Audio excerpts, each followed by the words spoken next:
Olá pessoal, meu nome é André Lafayette, sou professor de Clínica Médica do Grupo Médico Residente. Estamos aqui com mais uma aula de Clínica Médica, tá certo? No nosso canal do YouTube. Quem não conhece, entre para ver, tem muito material legal. E ao final da aula do material, se vocês gostarem do que a gente falou aqui, entrem no nosso canal e curtam, tá certo? Isso vai ser muito legal para você na hora das provas de residência. Hoje a gente vai falar a respeito de artrites, um tema de absoluta relevância em qualquer prova de residência, Brasil afora. Vamos lá começar? Primeiro aqui trago uma questão do SUSE Ceará 2020 acesso direto. Deem um pause no vídeo, tentem responder, que a gente vai introduzir um conceito teórico e daqui a pouco a gente responde juntos a essa questão. Inicialmente, pessoal, diante de um indivíduo com dor articular, com quadro articular, na semiologia a gente precisa definir se o padrão de acometimento articular ele é mecânico ou ele é inflamatório. Então, no mecânico, pessoal, a gente não tem sinais de flogose, estão ausentes. A rigidez matinal, geralmente ela dura menos do que 15 a 30 minutos. Não temos sintomas sistêmicos como febre, perda de peso, anorexia. A dor ela é predominantemente protocinética, ou seja, piora com a movimentação, com a utilização da articulação. Marcadores de atividade inflamatória são normais e a gente não tem anemia de doença crônica e a albumina costuma ser normal. Quando a gente tem um padrão inflamatório de acometimento articular, a gente tem uma artrite, sinais de flogose geralmente estão presentes, então edema é o principal deles. Se teve edema, pessoal, é artrite. A rigidez matinal costuma durar mais do que uma hora, mas não significa que se durou menos do que uma hora não é artrite, pessoal. Se durou menos do que uma hora, mas tem edema, é artrite. Se durou menos do que uma hora, mas tem sintomas sistêmicos, tem dor em repouso, isso é uma característica de padrão inflamatório. Tem aumento de provas inflamatórias, anemia de doença crônica, queda de albumina, isso é padrão inflamatório. Então a gente tem que pegar todo o contexto, o quadro geral e não se apegar apenas uma característica, certo? Diferenciando acometimento mecânico, geralmente a gente chama de artralgia, do inflamatório chamamos de artrite.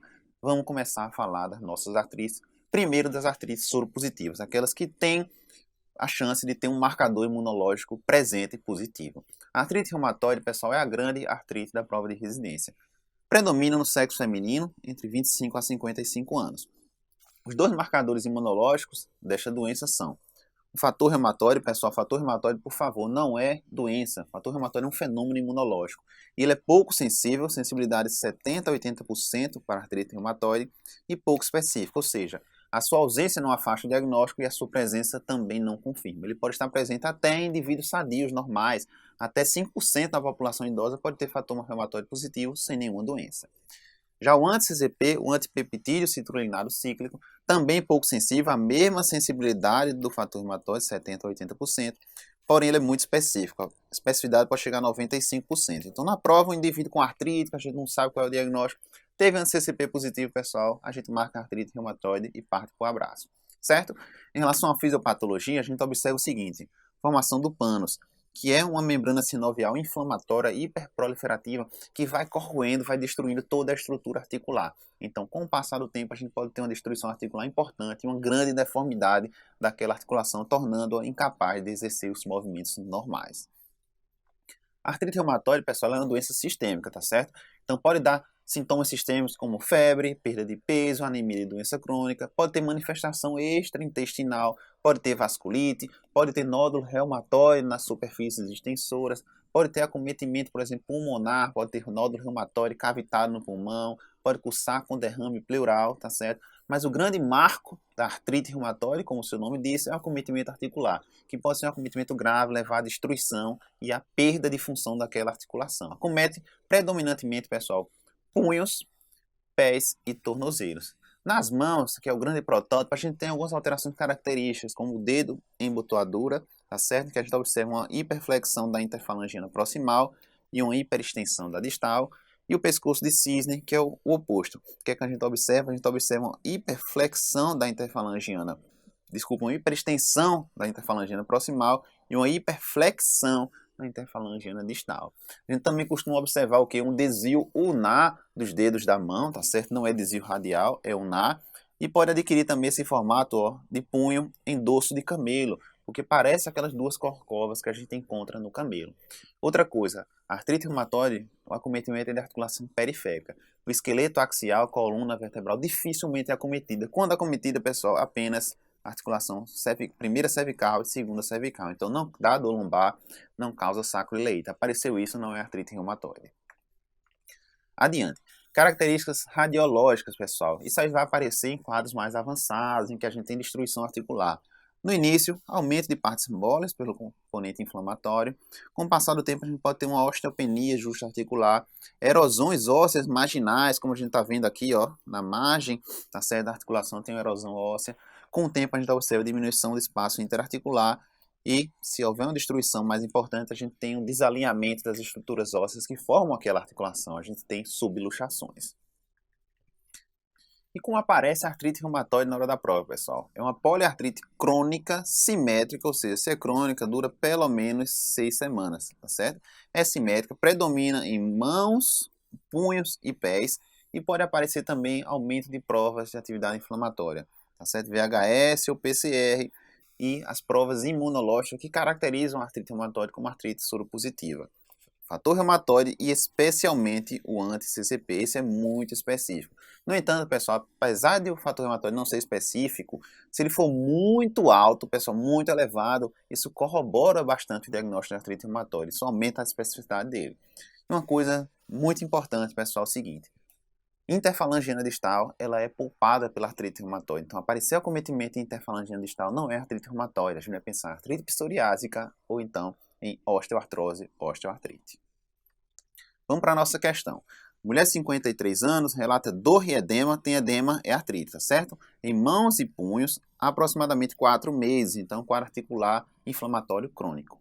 Ainda há adinamia, tá certo? Reforçando a inflamação durante todo o período, além de rigidez matinal de 1 hora aproximadamente. Ao exame sinovite, do primeiro ao quinto, metacarfalangianas e interfalangianas proximais de ambas as mãos, então é simétrica, uma poliartrite crônica simétrica de mãos e punhos, a gente já pensa no diagnóstico, tá certo? Bem como calor e rubor em joelhos. Trouxe exames realizados previamente, fator reumatoide ELISA de 120, o normal menor do que 15, é um aumento relevante. Sobre a doença em questão, marque a alternativa que contempla a hipótese clínica mais provável e um exame mais específico para o quadro clínico. Vocês vejam, pessoal, que a SUS adora colocar uma pegadinha. Ela dá umas características de uma determinada artrite e dá outras direção contrária. Mas a gente tem que pegar todo o cômputo geral, quadro geral. O que a gente vê nessa radiografia de mãos? Uma radiografia inocente, não tem a chave de artrite reumatoide, mas isso não afasta, pessoal. Por quê? Os achados radiográficos só aconteceram em fases avançadas, quando a gente observa uma destruição articular mais relevante. Então, a hipótese aqui é artrite reumatoide, sim, certo? Letra D, crioglobulinemia mista tipo 2 e radiografia de mãos e punhos. A gente não vamos pensar em crioglobulinemia, geralmente está associada a hepatite C, o indivíduo cursa com vasculite, queda de complemento, nefrite, não é o quadro. Hepatite por vírus do tipo C. As hepatites virais, como qualquer virose, pode dar quadro articular, mas não é crônica, pessoal. Menos de 6 semanas, essa aqui é crônica. Lúpus. Lúpus pode se manifestar com quadro articular e artrite? Pode, mas aqui no lúpus, geralmente, acomete grandes articulações, tá certo? Geralmente é assimétrica e costuma ter um padrão também migratório, tá certo? Além de que faltam outros comemorativos para lúpus. E outra coisa, o fator antinúcleo, o FAN, não é específico para lúpus, tá certo? Ele é muito sensível, mas não é específico. E aí nos resta, pessoal, artrite reumatoide e o antipeptídeo citrullinado, o anti-CCP, especificidade de 90%. Aqui a resposta para a gente é letra A.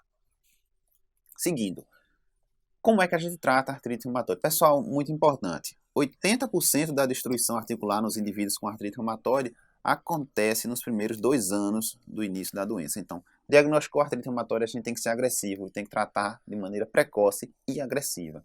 Para isso, a gente usa os DARMs, drogas antirreumatológicas modificadoras de doença. A principal delas, pessoal, metotrexato, é a grande droga de escolha para o tratamento de artrite reumatoide.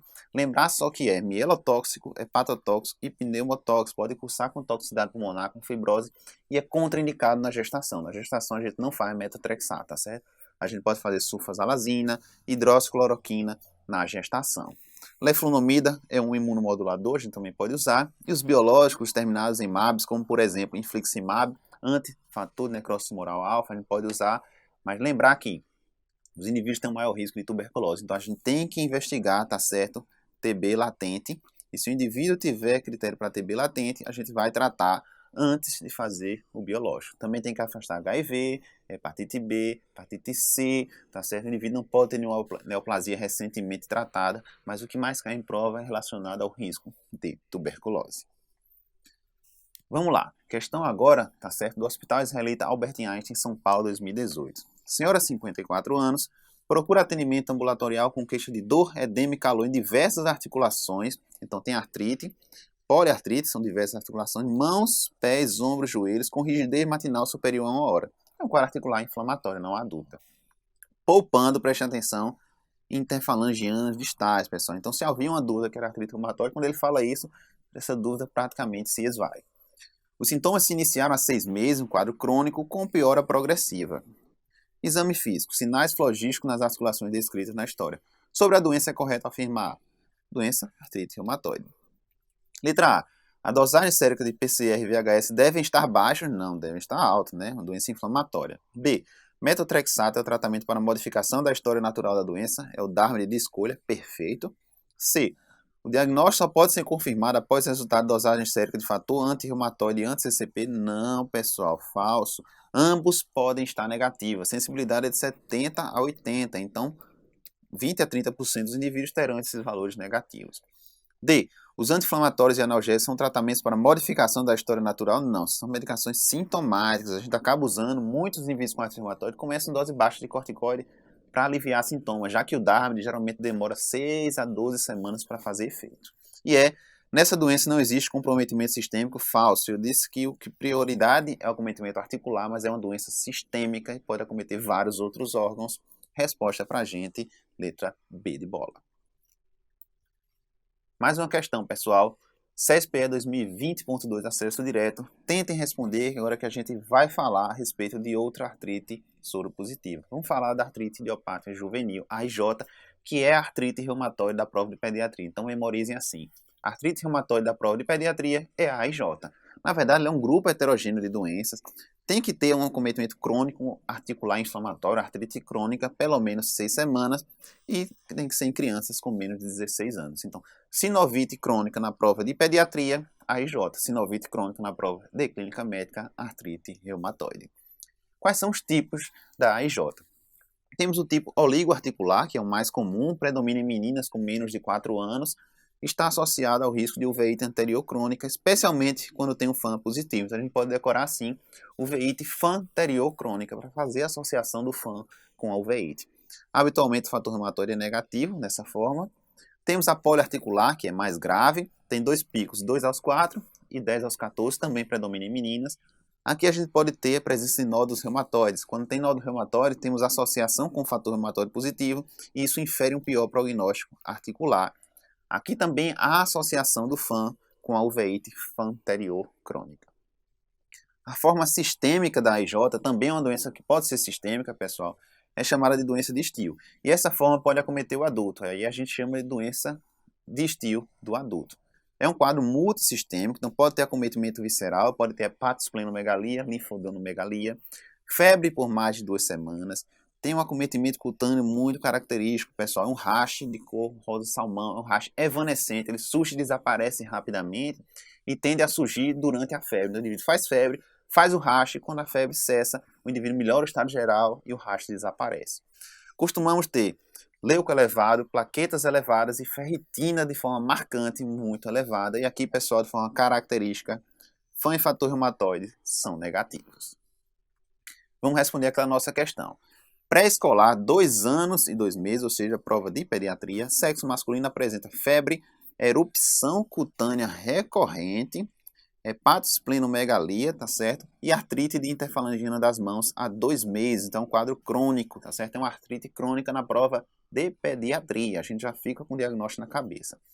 Ao chegar à emergência pediátrica de um hospital de referência, fez um novo hemograma que mostrou anemia de doença crônica, provavelmente leucocitose e plaquetose, semelhantes aos exames anteriores feitos nos vários atendimentos em pronto atendimento. Então, essa elevação de leucócitos e plaquetas ela é mantida, porque é uma doença crônica. Qual é a hipótese diagnóstica mais provável e qual exame laboratorial deve ser solicitado? Letra E. Leucemia linfóide aguda, LLA, o grande câncer da infância? Não. Isso aqui cursa com pancitopenia e não com leucocitose e plaquetose. D. Artrite idiopática juvenil solicitar proteína C reativa. Opa, legal, artrite idiopática juvenil, a principal suspeita, proteína C reativa, reagente fase aguda, marcador inflamatório. C, lúpus e solicitar proteína C reativa. Pessoal, pode ser lúpus? Até pode, mas o lúpus costuma cursar o quê? Com leucopenia, com plaquetopenia, tá certo? E o quadro articular geralmente é de grandes articulações migratórias, tá certo? Não parece, fora que proteína C reativa, ela costuma ser normal no lúpus, a despeito da inflamação. B, lúpus e solicitar fator antinúcleo? Não. Se a suspeita fosse lúpus, fator antinúcleo, mas a gente já viu que a suspeita não é de lúpus. E febre reumática? Não, pessoal. A artrite da febre reumática, ela dura menos do que 4 semanas, tá certo? Aqui já vai em 8 semanas, já vai em 2 meses. E a resposta dessa questão, de fato, está na nossa letra D, na artrite reumatoide da prova de pediatria, artrite idiopática juvenil. Mais uma questão para a gente agora, do Hospital Israelita Albert Einstein, novamente, 2018, acesso direto. Dê um pause, tentem responder, que a gente vai falar a respeito de uma síndrome clínica muito comum no dia a dia, lombalgia. Pessoal, lombalgia é a segunda causa de procura a assistência médica, só perde para cefaleia. Cerca de 80 a 90% das pessoas terão um episódio de lombalgia na sua vida. Então tem uma grande importância epidemiológica. E prestem atenção nisso aqui, pessoal. A maioria é benigna, tá certo? Cerca de 95%. E autolimitada. Então, na maioria das vezes, é de uma etiologia mecânica, biomecânica, que vai se resolver, tá certo? Sem grandes repercussões. A gente pode dividir nas formas agudas, que duram menos de 3 meses, e nas formas crônicas, que duram mais de 3 meses. A gente não vai investigar todo indivíduo que chega com lombalgia, fazer raio-x de coluna, pedir exame laboratorial. A gente vai investigar, pessoal, nos indivíduos que têm sinais de alarme ou red flags, tá certo? Quais são eles? História de neoplasia maligna, idade maior do que 50 a 70 anos, a depender da referência, história de perda de peso, febre ou infecção crônica, que a gente pensa na possibilidade de espondilodicite, dor de padrão inflamatório, ou seja, rigidez matinal maior do que 1 hora, dor que piora em repouso e melhora com esforço, indivíduos imunossuprimidos, usuários de droga endovenosa, trauma recente, que a gente pensa na possibilidade de fratura, osteoporose, que pode cursar com uma fratura sem nenhum trauma, por exemplo, dor que dura mais do que 1 mês, déficit neurológico associado, paresia, disfunção esfincteriana, retenção vesical, retenção fecal, tá certo? Massa abdominal ou pélvica, ou então rotação de quadril, em que a gente pensa numa dor irradiada a partir, por exemplo, de uma fratura de colo de fêmur, uma fratura de quadril. Em relação a algumas etiologias. A etiologia mecânica é a mais comum, tá certo? O indivíduo tem dor e não tem mais nada, não tem mais nenhuma alteração ao exame físico, não tem nenhum red flag, não tem nenhum sinal de alarme. Estenose do canal medular. A gente tem dor à extensão da coluna. A dor melhora com a flexão do tronco, tá certo? E o indivíduo pode ter uma claudicação muito semelhante à claudicação da doença arterial obstrutiva periférica. Como é que a gente diferencia um do outro? Aqui os pulsos para os membros inferiores são normais. Hérnia de disco, pessoal. Hérnia de disco geralmente acontece entre L4 e L5 e entre L5 e S1. Entre L4 e L5, tá certo? A raiz nervosa acometida é de L5, entre L5 e S1 a raiz nervosa acometida é de S1.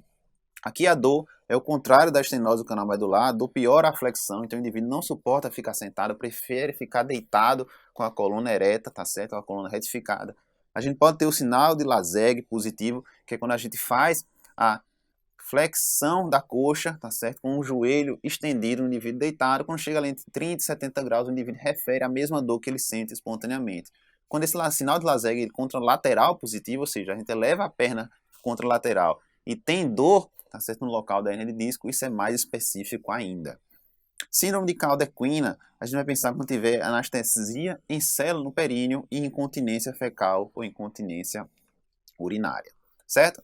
Muito importante, pessoal, prestem atenção aqui. A gente não solicita exame de imagem de rotina nas primeiras 6 semanas do indivíduo com lombalgia, a menos que tenha sinais de alarme. A gente também, nas lombalgias agudas, o indivíduo chega na emergência, chega no consultório, a gente evita o uso de opioide. O uso de opioide aumenta o risco de dependência, tá certo? Tem um aumento do risco do indivíduo cronificar a doença. Da mesma forma, prestem atenção, pessoal, repouso por não mais do que 48, 72 horas. O indivíduo deve tentar voltar às suas atividades laborais o mais rápido possível. Quanto mais tempo ele fica imobilizado, com mais tempo ele fica de repouso, maior a chance de cronificar e pior a sua funcionalidade em longo prazo. Então, se o indivíduo tem uma dor de origem mecânica, a gente faz analgésico comum, faz miorrelaxante, pode fazer anti-inflamatório por curto período. O anti-inflamatório pode ser tanto para a dor mecânica quanto para a hérnia de disco. A maioria dos pacientes com hérnia de disco, 95%, não precisará de cirurgia, tratamento conservador. Trata aquele episódio de dor com anti-inflamatório, com repouso relativo, que a maioria vai reverter espontaneamente. Depois o indivíduo faz fisioterapia, fortalecimento e sempre terapia multidisciplinar, especialmente nos casos que cronificam. Certo? Então vamos lá. Homem de 78 anos com dor lombar, impressão diária e contínua nos últimos 4 meses, é crônico. Quando se iniciou após queda da própria altura e procura atendimento médico por persistência dos sintomas nesse período. Comorbidade, diabetes, câncer de próstata, o exame físico é normal. Os sinais de alarme que indicam necessidade de exame de imagem lombar neste paciente vamos lá, a dor dura 4 meses, uma dor prolongada, tá certo? Mais do que um mês. Teve trauma, queda da própria altura e ele tem câncer de próstata. Então tem 3 sinais de alarme para a gente ter que investigar. Então letra A, sexo masculino, não, idade acima de 50, 70 anos também é outra possibilidade, acabei esquecendo aqui, ó, outro sinal de alarme. Câncer, idade maior que 50 anos, sim. Sexo masculino, não. Dor lombar mais de um mês. Trauma e diabetes, não. C. Idade maior que 50 anos, dor lombar mais de um mês, trauma e câncer, perfeito. Letra D, a gente corta diabetes, tá certo? E letra E, a gente corta diabetes e sexo masculino. Então ele tem 4 sinais de alarme para a gente investigar. Então esse a gente tem que investigar sim, a etiologia da dor lombar. Resposta, letra C. Vamos falar agora de uma causa de dor lombar inflamatória, a espondilite anquilosante. O nome espôndilo significa vértebra e ite, inflamação. Então, inflamação das vértebras que pode levar a uma anquilose, a uma fusão das vértebras num quadro mais avançado, que a gente vê aqui, a famosa coluna em bambu.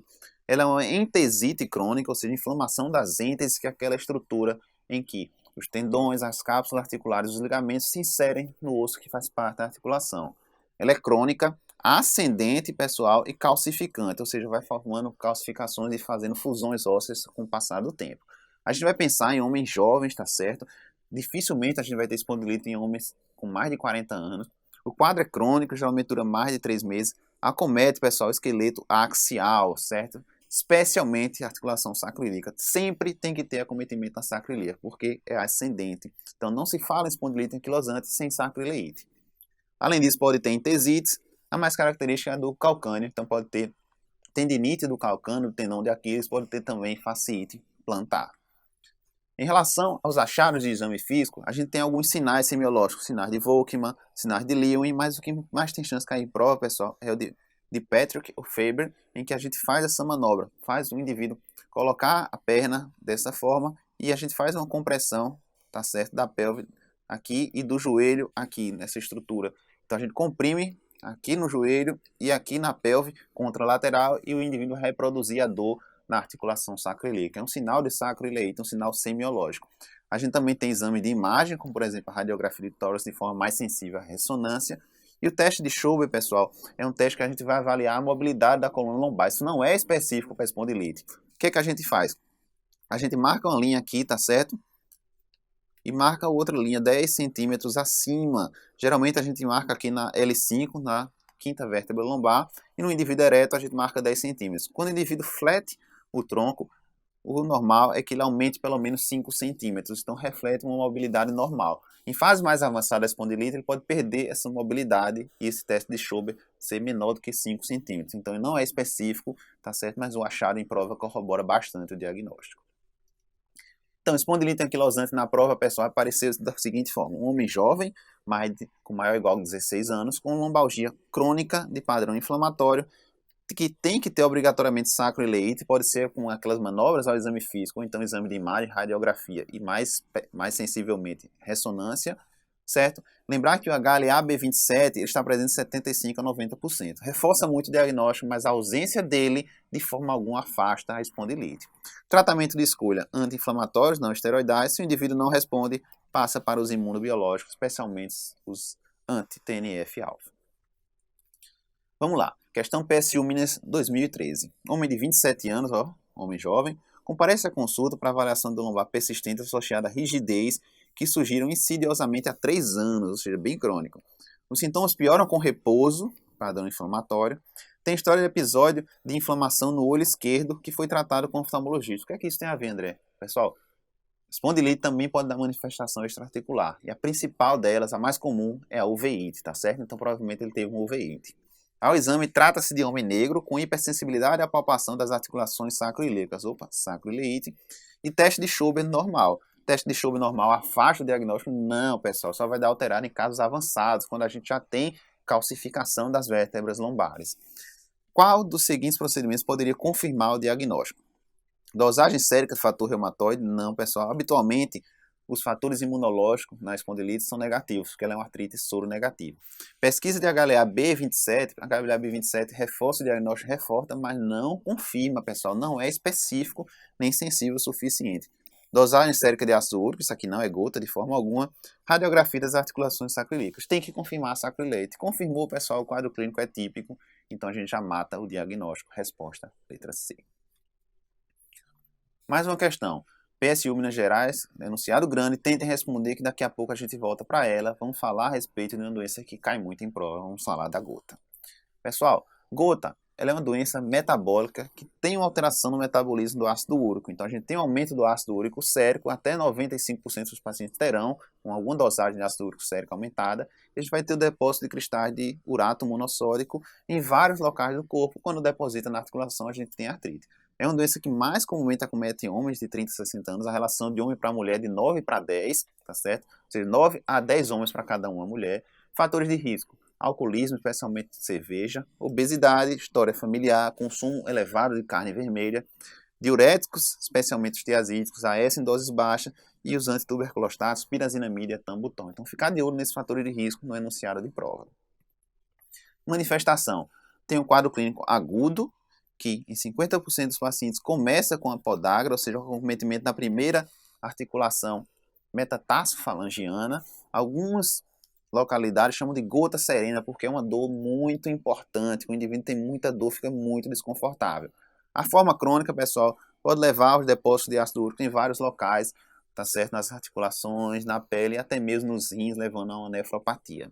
Lembrar o seguinte, pessoal, o ácido úrico, ele vai estar aumentado em todo indivíduo com gota, vai em algum momento, mas na vigência da crise, ele pode estar normal em 25 a 50% dos casos. Então, o ácido úrico normal não afasta a crise de artrite gotosa. Por favor, prestem atenção e gravem isso para não cair em pegadinha.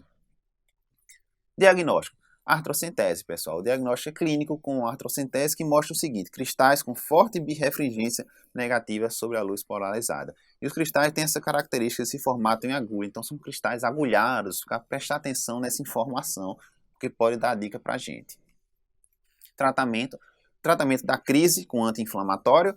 Pode ser anti-inflamatório não esteroidal, pode ser colchicina. Se o indivíduo tiver insuficiência renal avançada, pode fazer corticoide sistêmico. Se ele faz uso de alguma droga que baixa o nível de ácido úrico, a gente não suspende. E se a gente deve ou não iniciar allopurinol na vigência da crise, isso é contraditório, a gente já comenta melhor sobre isso. Via de regra, a gente não trata hiperuricemia assintomática. Se o indivíduo tem hiperuricemia, dosou ácido úrico por qualquer motivo, está elevado no sangue, a gente não trata, a menos que tenha repercussão clínica. No período intercrise, passou da crise, a gente faz colchicina, tá certo, por um certo tempo, para profilaxia, enquanto o allopurinol vai baixando os níveis de ácido úrico. Tenta evitar tiazídico, não é contraindicação formal, mas a gente vai tentar evitar. E se o indivíduo for hipertenso, a gente pode usar a losartana, que tem um efeito, pelo menos teórico, de aumentar a secreção urinária de ácido úrico. Quando iniciar o allopurinol, pessoal? Até recentemente, todas as provas de residência colocavam que era contraindicado começar o allopurinol na vigência da crise. Por quê? Variações do ácido úrico sérico podem precipitar uma crise de artrite gotosa. Então ele estava absolutamente contraindicado na vigência da crise. Porém, o Colégio Americano de Reumatologia, no seu diretriz sobre o manejo de gota, trouxe a seguinte informação. Disse que quando se decide iniciar terapia redutora de urato, iniciar durante a crise de gota ao invés de esperar a resolução da crise. Pessoal, é o seguinte: o allopurinol não vai tratar a crise de gota, o que trata é anti-inflamatório, droga com efeito anti-inflamatório. Qual o argumento deles? Que o risco de precipitar a gota seria pequeno, e se você começar o allopurinol já na vigência da crise, você aumenta a aderência, tá certo? Em relação a esperar o paciente voltar para uma nova consulta para começar o allopurinol. Então esse é o argumento deles. Isso ainda não foi incorporado nas provas de residência, as provas continuam trazendo o halopurinol como contraindicação, mas ficar de olho, que se alguma questão de banca citar essa diretriz nova, prestar atenção nessa nova informação. Certo? Então, vamos adiante. Questão PSU. Homem, 42 anos, comparece ao pronto-socorro, dor intensa em joelho esquerdo e febre a 12 horas. A artrite gotosa pode causar febre baixa e pode acometer joelho, é a segunda articulação mais frequente. Portador de doença arterial renal crônica, clearance baixo, presta atenção nessa informação, 17, e diabetes mellitus mal controlado. O exame clínico está alerta, orientado, hidratado, PA normal, frequência cardíaca um pouquinho aumentada, saturação ok, e tem febre. A dor e limitação, amplitude do movimento do joelho esquerdo, além de derrame articular, calor e vermelhidão. Exames laboratoriais, hemoglobina ok, leucocitose, neutrófilos de 11.000, proteína C reativa bastante aumentada. Tem que estudar o líquido articular, pessoal. Monoartrite aguda de diagnóstico incerto, tem que estudar para afastar a artrite séptica. Análise do líquido sinovial mostrou leucócitos aumentados, ou seja, um padrão inflamatório com predomínio de neutrófilos, é padrão inflamatório, não dá para diferenciar se é uma artropatia por cristal de uma artrite séptica, embora na artrite séptica o leucócito costuma estar acima de 75, 100 mil, e a presença de cristais de monourato de sódio, ausência de bactérias coráveis ao grão em cultura para bactéria negativa. Então não tem bactéria, pessoal, não é artrite séptica. É artrite o quê? Gotosa, porque tem cristais de monourato de sódio. Assinala a alternativa correta. A. A colchicina pode ser utilizada no tratamento da dor e dos sinais de flogose. Vamos deixar aqui. Colchicina é parte do tratamento, sim. B. A prescrição inicial deve incluir anti-inflamatório não esteroidal e halopurinol como agente redutor de ácido úrico.